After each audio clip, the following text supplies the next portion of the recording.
This is Data Observatory, which is one of the biggest visualization platform in UK.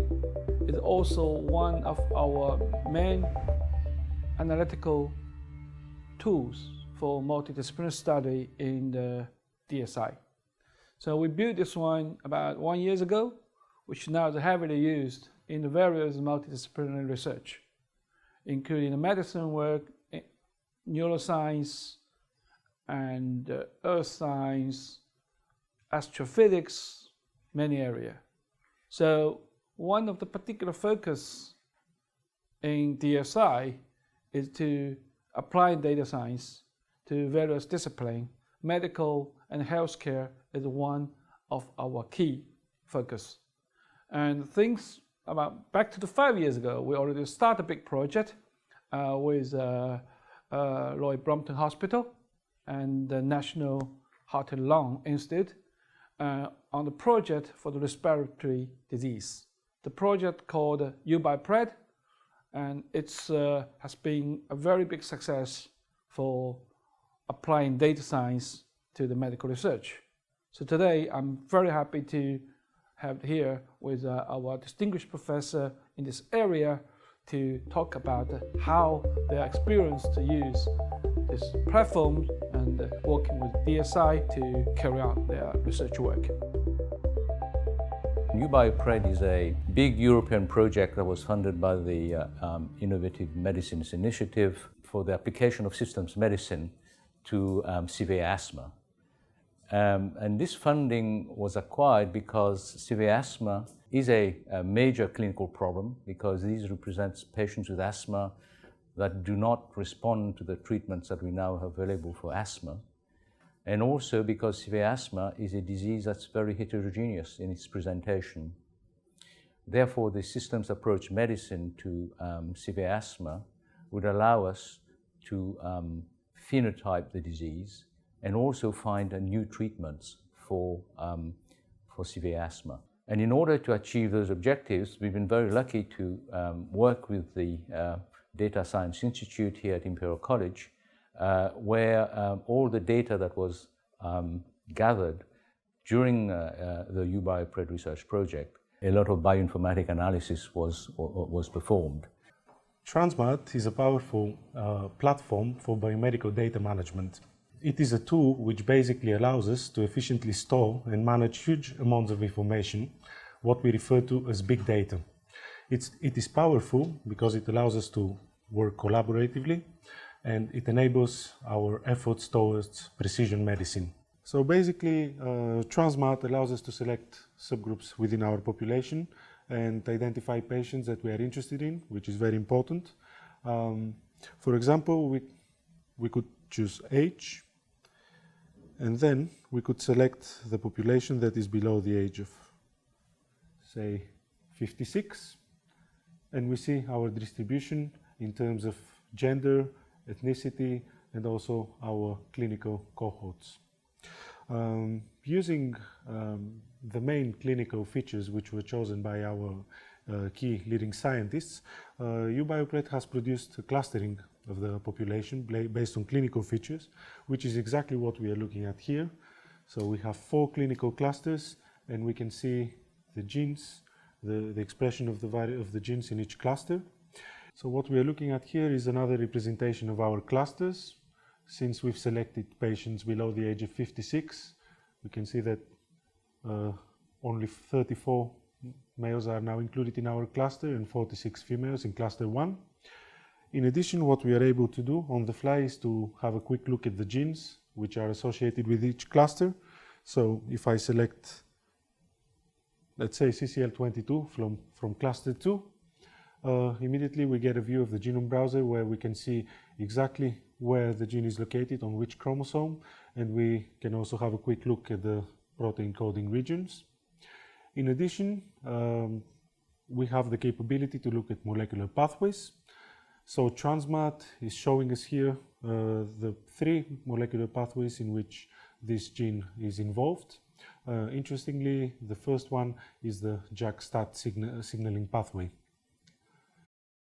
So now I'm going to present to you some of the molecular phenotyping data that we've had from UBIOpred. So I will present to you the molecular phenotyping that we've obtained by looking at sputum cells. And so what is shown here is in fact the three clusters that we have obtained just by looking at the genes expressed in those sputum cells. And you will see that the hierarchical clustering here gives us three clusters, which we have termed TAC1, TAC2, and TAC3. So if you look at TAC1, one of the top genes that characterizes TAC1 is the IL-1 RL1, which is in fact the receptor for IL-33, which is present on many cells, but the activating cytokine IL-33 is produced mainly from the epithelium and is one of the drivers for Th2 inflammation. TAC2, on the other hand, is characterized mostly by genes that link up with inflammasome activation. For example, IL-18RAP, which is the receptor associated protein, and of course also caspase 4. While for TAC3, the genes that characterizes TAC3 are genes that are associated with mitochondrial metabolic changes and ubiquitination, and therefore TAC3 is associated with mitochondrial oxidative stress phenomena.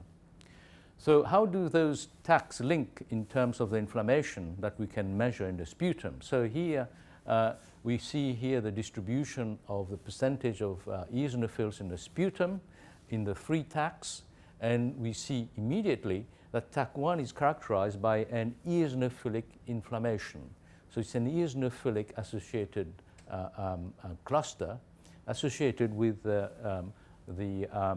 increase in IL-1 or L1, which is the IL-33 receptor.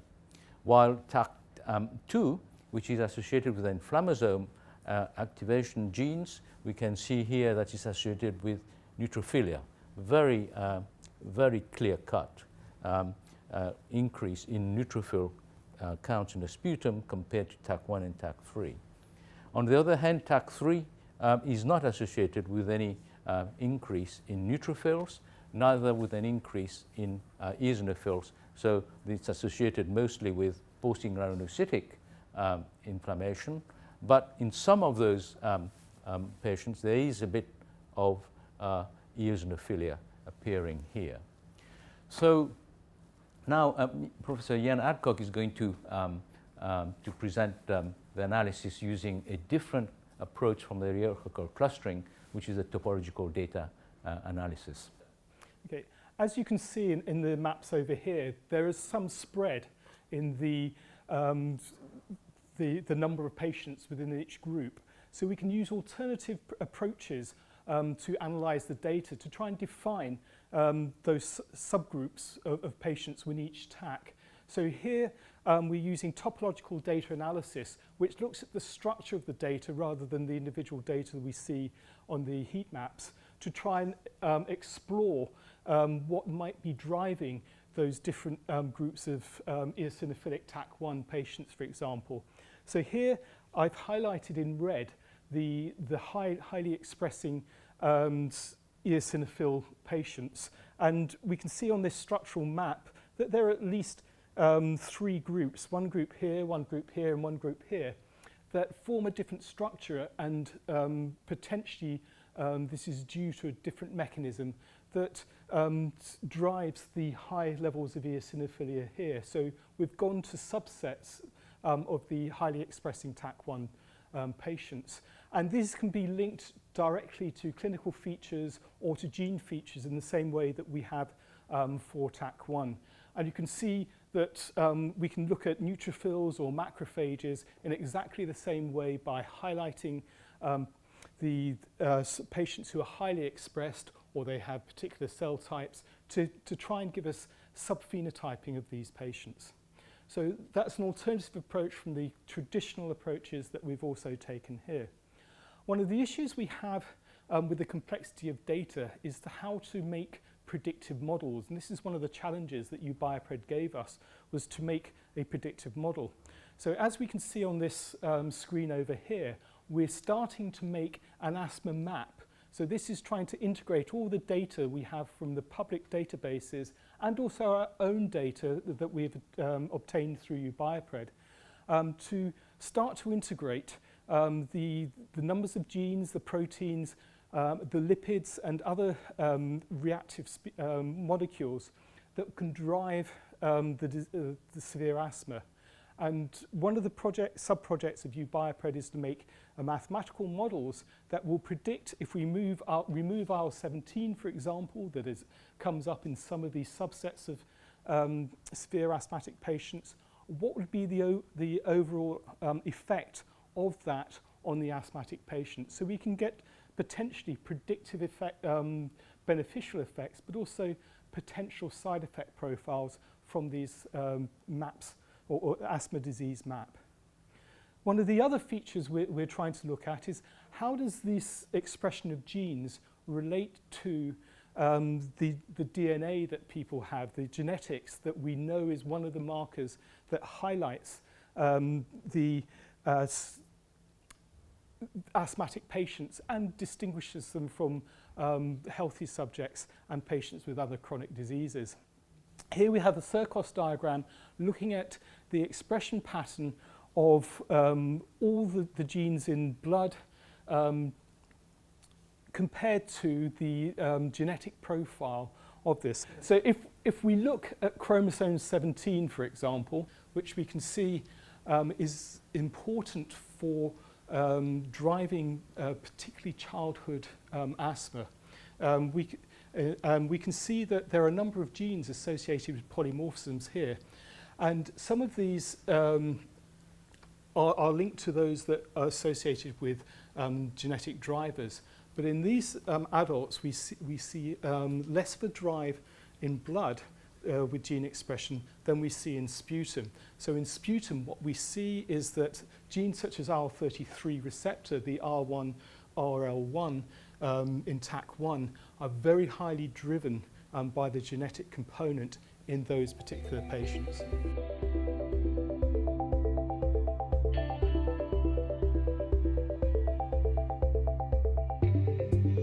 So you have seen the power that Transmat has in helping us in defining the various fingerprints of severe asthma, and also to try and find out the various biomarkers that are associated with each of those fingerprints.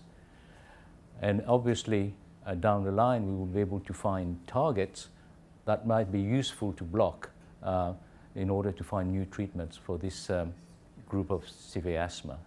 So all in all, we are gradually achieving our ambition to provide personalized medicine for patients with severe asthma.